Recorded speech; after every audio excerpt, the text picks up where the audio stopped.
नमस्कार दोस्तों, मैं आपका दोस्त Ajay Sharma, CMD weekend multi trading private limited. और आज फिर से नेटवर्क बिजनेस से रिलेटेड एक बहुत ही ज़रूरी टॉपिक पे मैं आपसे बात करने जा रहा हूँ और आशा करता हूँ इस वीडियो को आप अंत तक देखेंगे और जो जानकारी अपने अनुभव के आधार पर मैंने इस इंडस्ट्री से सीखा है और मैंने जीवन में अप्लाई किया है और इसका फ़ायदा मुझे हुआ है, वही जानकारी आज मैं आपके बीच में शेयर कर रहा हूँ।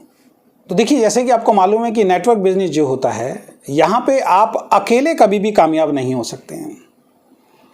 अगर नेटवर्क बिजनेस में आपको सफल होना है, अगर नेटवर्क बिजनेस में आपको कामयाब होना है, तो यहाँ पे आपको एक टीम का निर्माण करना पड़ता है। ये टीम बिल्डिंग बिजनेस है।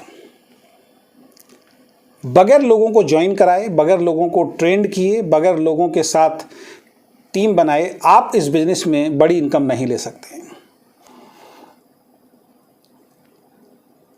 आशा करता हूं ये बात आपको मालूम भी होगी और आप टीम बना भी रहे होंगे। लेकिन केवल और केवल टीम बनाने का ही काम नहीं है। बहुत सारे लोग क्या करते हैं कि लोगों को जोड़ते रहते हैं, लेकिन उसके बाद टीम बनने के बाद भी वो परेशान रहते हैं, क्योंकि उनके साथ एक समस्या होती है। वो टीम बनाने पे तो ध्यान दे रहे हैं, लेकिन टीम को वो विभाजित नहीं कर रहे, कैटेगराइज नहीं कर रहे। सही समय पे आपकी जब एक टीम बन जाती है, कुछ लोग जब आपके साथ जुड़ जाते हैं, एक अच्छी खासी टीम जब आपकी बन जाती है, उस वक्त पे अपनी टीम को कैटेगराइज करना, अपनी टीम को विभाजित करना आपके लिए बहुत ज़्यादा अनिवार्य होता है, ज़रूरी होता है। अगर ये काम आप नहीं कर रहे हैं तो आपके साथ हमेशा प्रॉब्लम रहेगी। आपका बिजनेस बहुत ऊंचाइयों पे नहीं जाएगा और आपको पता ही नहीं लगेगा आपको किसके साथ काम करना चाहिए और किसके साथ काम नहीं करना चाहिए। लेकिन जितना जल्दी आप इस काम को करना शुरू कर देंगे, आप देखेंगे कि आपका बिजनेस अच्छी तरीके से ग्रोथ करना शुरू कर देगा, आपकी टीम अच्छी तरीके से ग्रोथ करनी शुरू कर देगी। तो नेटवर्क बिजनेस में सिखाया जाता है और मैं अपने अनुभव के आधार पर आपको ये बात बोलूँगा कि आपको अपनी टीमों को 4 भागों में विभाजित करना चाहिए। 4 तरीके की टीम आपके साथ काम करती हैं, लोग आपके साथ काम करते हैं, तो 4 टीमों में आपको विभाजित करना पड़ेगा। सबसे पहली कैटेगरी कौन सी है? कैटेगरी नंबर 1, ऐसे लीडर जो वाकई आपके साथ इस इंडस्ट्री में, आपकी कंपनी के अंदर एज ए करियर इस बिजनेस को अडॉप्ट करना चाहते हैं, सिस्टम को फॉलो करके काम करना चाहते हैं और आपका कहना मानने को तैयार हों। ये कैटेगरी नंबर 1 है और सबसे पावरफुल कैटेगरी है और इनकी संख्या थोड़ी सी कम होती है। अगेन रिपीट करूंगा, ऐसे लीडर जो एज ए बिजनेस इसको अडॉप्ट करने के लिए तैयार हों, एज ए करियर इसको काम शुरू करने के लिए तैयार हों। ऐसे नहीं कि आज किया और कल छोड़ दिया। ऐसे लोग मिलते हैं। जैसे मैं आपके सामने बैठा हूँ, मैंने as a career network business को अडॉप्ट किया। नेटवर्क बिजनेस में आने से पहले मैंने जॉब भी किया, मैं अपना बिजनेस भी करता था, लेकिन मुझे ये समझ में आ गया कि जॉब और बिजनेस से जो मुझे नहीं मिल सकता वो मुझे नेटवर्क बिजनेस से मिल सकता है। तो मैंने क्या किया कि एज ए करियर इसको अडॉप्ट कर लिया कि आगे जीवन में मैं कुछ भी करूँगा, सिर्फ नेटवर्क बिजनेस करूँगा, क्योंकि मुझे इसकी पावर पता लग चुकी है। तो कैटेगरी नंबर 1 में उन लोगों को शामिल कीजिए, ऐसे लीडर जो सीरियसली इस बिजनेस को बिल्ड करना चाहते हों, वाकई काम करना चाहते हों, जो कंपनी का और डायरेक्ट सेलिंग के सिस्टम को फॉलो करने के लिए भी तैयार हो और साथ में आपका कहना मानने को भी तैयार हो। ये कैटेगरी नंबर है, इनको कैटेगरी नंबर 1 है, इनको आपको अलग से नोट डाउन करके रखना है। अब कैटेगरी नंबर बी पे आते हैं, दूसरी नंबर पे आते हैं।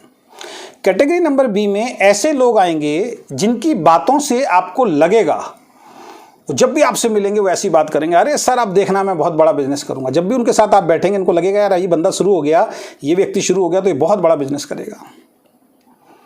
यानी कि वो काम बहुत कम करेगा लेकिन बातें बहुत बड़ी बड़ी करेगा, अच्छी अच्छी बातें करेगा, प्यारी प्यारी बातें करेगा आपसे। ये कैटेगरी नंबर बी वाले लोग होते हैं। हर टीम में मिलेंगे, हर कंपनी में मिलेंगे आपको। अगर आपने एक अच्छी खासी टीम बना ली है तो आप मेरी बात से रिलेट कर पा रहे होंगे, ऐसे लोग आपकी टीम में भी होंगे। तो कैटेगरी बी में ऐसे लोग होंगे जिनकी बातों से लगता है कि ये बहुत बड़ा काम करने वाले हैं या करेंगे। बातें बहुत बड़ी बड़ी करेंगे लेकिन काम बहुत कम करेंगे। अब ऐसे लोगों को कैसे हैंडल करना है? ऐसे लोग जो बड़ी बड़ी बातें करते हैं, अब इनका चुनाव करके आपको एक कैटेगरी में कैसे लेके जाना है या इनके साथ काम कैसे करना है। भाई नॉर्मली तो जो बातें बड़ी बड़ी करता हो और काम ना करता हो तो ऐसे व्यक्ति को तो छोड़ ही देना चाहिए, लेकिन हमें छोड़ना नहीं है, आपको छोड़ना नहीं है। ऐसे लोगों को रास्ते पे लाने के लिए या पहचानने के लिए आपको इनको कुछ टास्क देना पड़ेगा, आपको इनको कुछ काम देने पड़ेंगे।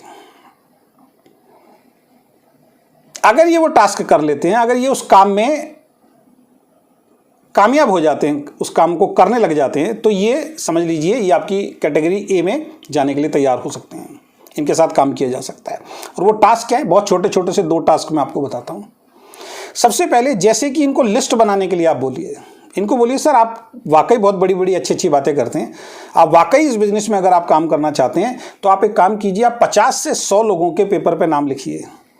और इसके लिए मैं आपको 2 से 3 दिन का समय दे रहा हूँ। आराम से बैठिए, एक नई डायरी लीजिए, अच्छी डायरी लीजिए, साफ सुथरा एक रजिस्टर ले सकती हैं और उसके अंदर साफ साफ ढंग से 50 से 100 लोगों के नाम लिखिए और इनको बता दीजिए कि नाम कैसे लिखे जाते हैं। उस आदमी का नाम लिखना है, उस आदमी का कॉन्टैक्ट नंबर लिखना है, आपके रिलेशन क्या हैं वो लिखने हैं, आप उसको कैसे जानते हैं वो रिलेशन में ही आ गया, वो क्या काम करता है ये जानना है, स्टूडेंट है, हाउसवाइफ है, नौकरी करता है, बिजनेस करता है, ये सारी चीज़ें लिखनी है और कहाँ रहता है वो।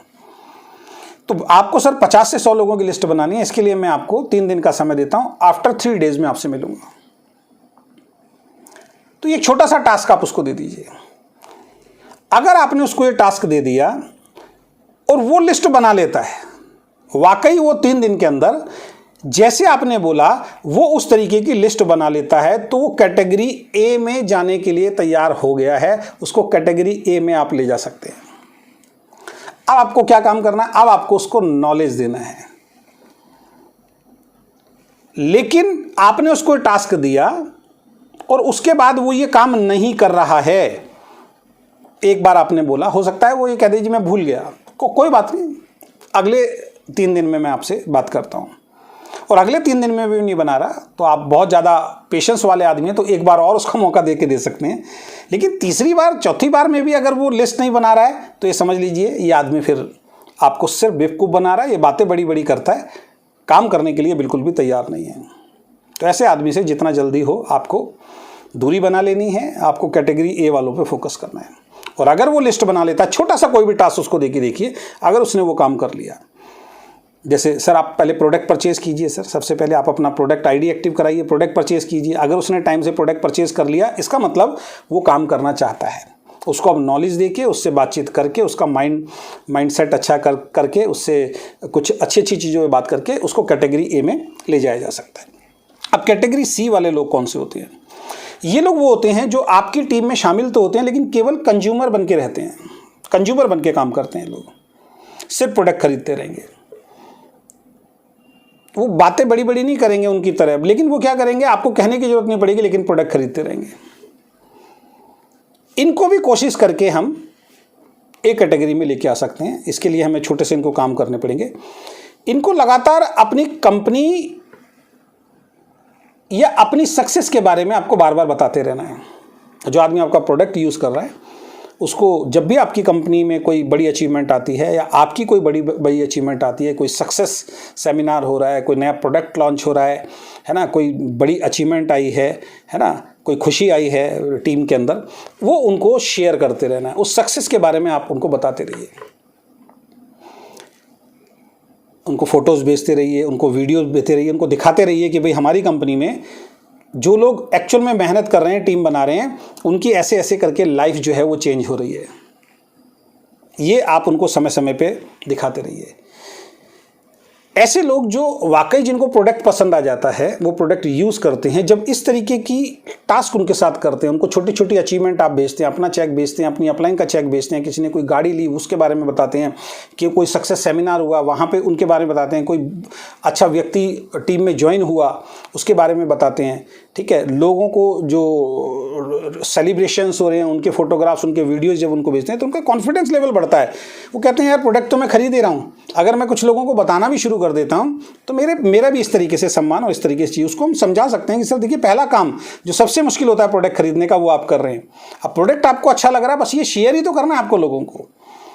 लेकिन वो कब कर पाएंगे? जब आप उनको रेगुलर कुछ ना कुछ अचीवमेंट अपनी कंपनी की दिखा रहे हैं, अपनी दिखा रहे हैं, वो शेयर करते रहिए उनसे, तो वो एक कैटेगरी में आने के लिए तैयार होंगे। ऐसे लोग आपके प्रोडक्ट से पॉजिटिव होते हैं, क्योंकि वो प्रोडक्ट से पॉजिटिव होते हैं तो ये आपको अगर बाई चांस काम नहीं भी करेंगे, मान लीजिए रेडी भी नहीं हुए, लेकिन आपके प्रोडक्ट से पॉजिटिव हैं, तो इनसे एक दूसरा काम भी लिया जा सकता है। आप इनसे कुछ रेफरेंस ले सकते हैं कि सर आपने हमारा प्रोडक्ट जो यूज़ किया इससे आपको क्या बेनिफिट हो रहे हैं। वो कहेगा जी मेरी प्रोडक्ट आपका ले रहा हूँ, मेरी हेल्थ अच्छी हो रही है, मेरा बीपी बहुत रहता था वो अब ठीक हो रहा है, या आपके इस प्रोडक्ट की ये क्वालिटी मुझे अच्छी लगी, इसका ये इस चीज़ से मुझे बेनिफिट हो रहा है। तो सर आपकी जानकारी में सर ऐसे बहुत सारे लोग होंगे सर जो इसी स्थिति से, इसी परिस्थिति से गुजर रहे होंगे सर, उनको भी इस प्रोडक्ट की ज़रूरत होगी। तो सर कुछ रेफरेंस अगर आप रेफ़र दे दें तो सर मेरे साथ कुछ लोग इस कंपनी में आके आपकी तरह इस प्रोडक्ट को इस्तेमाल कर सकते हैं। और जैसे ही वो रेफरेंस देता है, उन लोगों से आपकी बात कराता है और वो लोग तैयार होते हैं, फिर आपको सिर्फ उसको इतना ही तो बोलना है कि सर जब ये लोग प्रोडक्ट खरीदने के लिए तैयार हैं, हमारे साथ काम करने के लिए तैयार हैं, तो सर आपकी ही टीम में डालते हैं, सर आप इनके साथ सहयोग कीजिए, आप और हम मिलके काम करते हैं, तो उनके लिए काम करना आसान हो जाएगा। हम गलती क्या करते हैं, जो प्रोडक्ट ले रहा है वो प्रोडक्ट ही लेता चला जा रहा है, जो बड़ी बड़ी बातें कर रहा है हम उसकी बड़ी बड़ी बातें सुन के घर बैठ जाते हैं, उसको कोई टास्क ही नहीं दे रहे, हम ये जज ही नहीं कर पा रहे कि इसके साथ हमें काम करना चाहिए नहीं करना चाहिए, उसी के साथ हम टाइम खराब करते हैं, क्योंकि हमें ऐसा लगता है कि आज नहीं कल ये बहुत बड़ा काम करेगा। एक्चुअल में वो करने के लिए तैयार नहीं। अगर उसने करना होगा, जैसे उसको कोई टास्क देंगे उस टास्क को तुरंत कर लेगा। तो ये एक साइन है कि उसके साथ आप काम कर सकते हैं। तो सी कैटेगरी जो कंज्यूमर बन के काम करते हैं, प्रोडक्ट खरीदते हैं, उनको प्रोडक्ट आपका अच्छा लगता है ना। जब प्रोडक्ट किसी को अच्छा लग रहा है तो उसको रेफरेंस देने में कहीं से कहीं तक कोई प्रॉब्लम नहीं होनी चाहिए, वो आपको अच्छे लोगों के रेफरेंस दे सकते हैं। और कई बार हमने देखा है कि किसी के रेफरेंस से आपको एक अच्छा लीडर जो है वो मिल जाता है। और फिर लास्ट में आती है कैटेगरी डी, 4 नंबर की कैटेगरी आती है। ये वो लोग होते हैं जिनको बार बार समझाने के बाद भी, बार बार वीडियोस भेजने के बाद भी, बार बार टेस्टिमोनियल भेजने के बाद भी, बार बार सक्सेस स्टोरी समझाने के बाद भी, बार बार जूम मीटिंग में लाने के बाद भी, कुछ सेमिनार्स दिखाने के बाद भी ये लोग कुछ भी करने के लिए तैयार नहीं होते हैं।